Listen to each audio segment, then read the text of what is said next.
वो कह रहे 2 भी नहीं दिए हैं। नहीं, देने लेने की बात ही नहीं है। 2 भी नहीं दिए। क्या कह रहे हैं वही मैं कह रहा हूँ, वो जो कह रहे हैं वो आप शायद समझ नहीं पाई। आपने क्या भाप लिया है? यही तो नैरेटिव है। लिया है कि वो ये कह रहे हैं कि हमारे बीच में, अरे सुन लीजिए मेरी बात,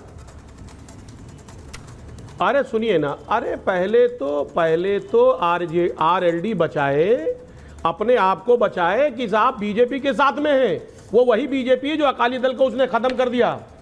उसने अकाली दल को खत्म कर दिया, उसने पीडीपी को बिल्कुल लाके कहां खड़ा कर दिया। अरे साहब पहले आरजेडी बचे, और ये ना बताएं कि साहब कांग्रेस और समाजवादी और तमाम बातें। एक बात मैं इस बात को स्पष्ट तौर पे कह रहा हूं कि समाजवादी पार्टी पूरी तरह से कांग्रेस के साथ है और कांग्रेस समाजवादी पार्टी की तरफ से पूरी तरह से साथ है।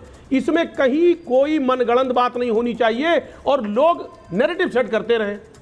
पूरी तरह से पहले भी मैंने कहा था, इंडिया गठबंधन अडिग है और मजबूती के साथ बीजेपी के खिलाफ खड़ा है, क्योंकि बीजेपी के पास कोई काम नहीं है। वो विकास की बात नहीं करती, महंगाई की बात नहीं करती, जरूरतमंदों की बात नहीं करती। वो हमेशा उसने क्या किया है, हमेशा जो की राजनीति उसने किया है। सीटें बची है ना, तो फिर आप गुमराह क्यों करने का काम कर रहे हो अजीज खान जी? आप तो 7 सीटें घोषित कर चुके हो ना, 7 सीटों पे उम्मीदवार घोषित कर चुके हो, और आप कह रहे हो कि कांग्रेस को अभी हम देंगे। क्या दोगे आप? 2 ही बची है, 2 में से भी अगर एक पे घोषित कर दिया तो एक दोगे क्या? तो स्थिति तो साफ है ना। और दूसरी चीज, राष्ट्रीय लोकदल की जो आप बात कर रहे हो, इंपॉर्टेंट क्या है राधिका जी? कांग्रेस को, मैं एक बार राधिका जी के पास जाऊं। Radhika ji, what is important कि योगी आदित्यनाथ के सामने क्या अखिलेश यादव राहुल गांधी वाला रिस्क ले सकते हैं? क्या वो ये रिस्क लेंगे? 7 सीटें उन्होंने अनाउंस कर दी है। अखिलेश यादव एक बहुत ही स्मार्ट पॉलिटिशियन है, वो क्या ये रिस्क लेंगे? मेरा सवाल आपसे ये है। सुचेत्रा जी, देखिए, जैसे ही हरियाणा के नतीजे आए थे, हम सबने देखा था किस तरीके से सबसे पहला प्रहार हुआ था। जहां पे महाराष्ट्र में चुनाव आ रहे हैं, वहां की शिवसेना उद्धव ठाकरे गुट से तुरंत प्रियंका चतुर्वेदी जी का एक बयान आया है कि कांग्रेस अकेले भारतीय जनता पार्टी से नहीं लड़ सकती। प्रेशर वहीं से शुरू हो गया था। अभी तक वो सीट शेयरिंग पे एक लाइन पे नहीं जा पाए हैं। दूसरा आया समाजवादी पार्टी से। उन्होंने क्या किया, उन्होंने तुरंत वो 6 सीटें जिसपे कांग्रेस आंखें डाले बैठी थी, गड़ाए बैठी थी, उन पे अपने कैंडिडेट अनाउंस कर दिए।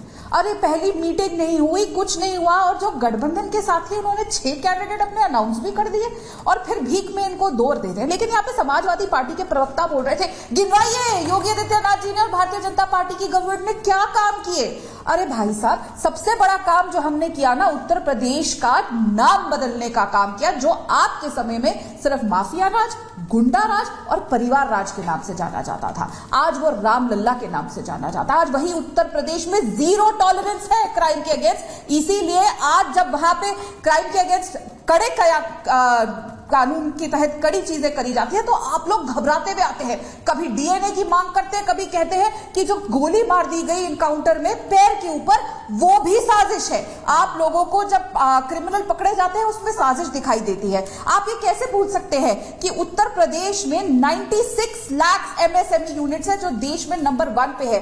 एग्रीकल्चर फूड ग्रेन्स प्रोडक्शन की बात है तो नंबर 1 पे उत्तर प्रदेश है। सबसे ज्यादा मेट्रो कहीं है तो वो उत्तर प्रदेश में है, जब से भारतीय जनता पार्टी आई। जब भारतीय जनता पार्टी की सरकार बनी, उत्तर प्रदेश में महज 2 एयरपोर्ट पे थे, आज वहां पे 9 एयरपोर्ट है। और आप कहते हैं कि हमने काम क्या किया है? 6 साल में 52,77,000 हमने घर रूरल और अर्बन एरिया में प्रधानमंत्री आवास योजना के तहत देने का काम किया।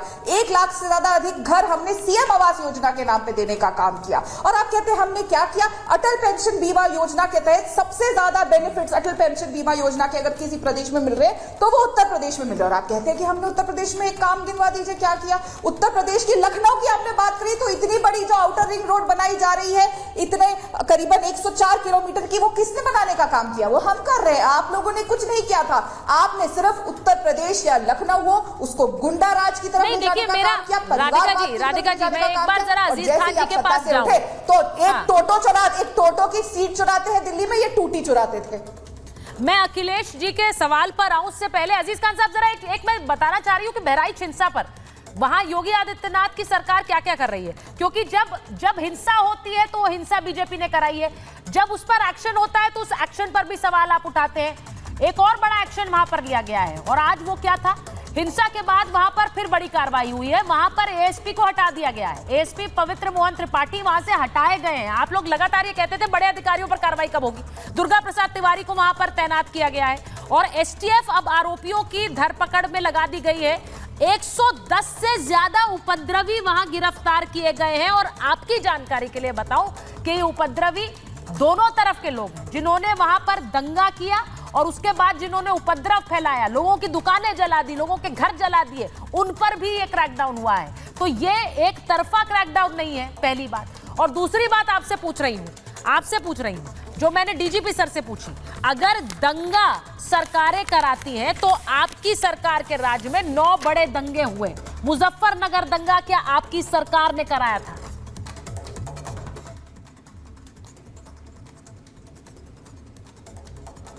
देखिए सुचित्रा जी, कई सारे सवालों की फहरिस्त है। हाँ। मैं एक एक का जवाब दे दूं।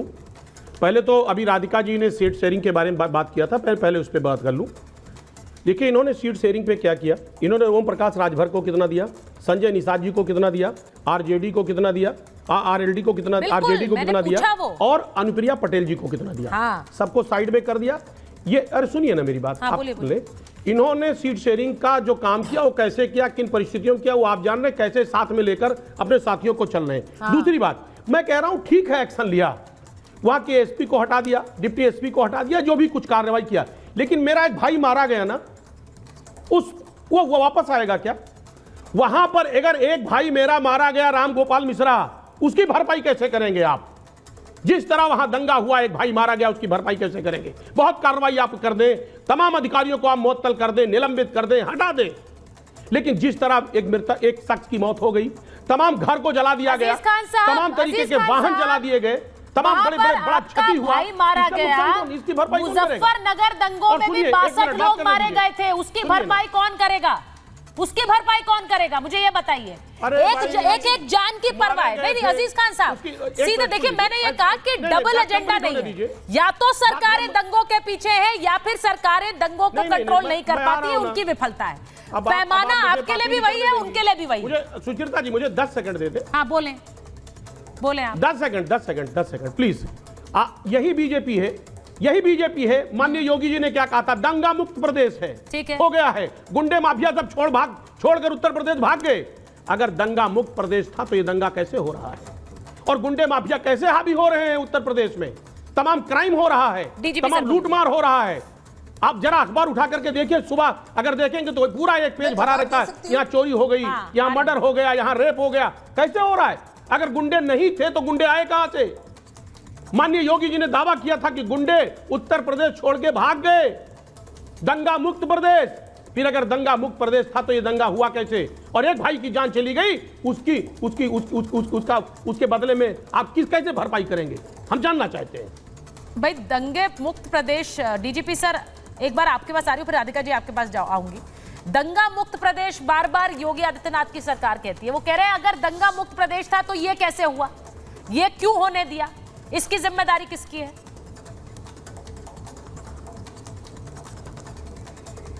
सर अनम्यूट कर लीजिए।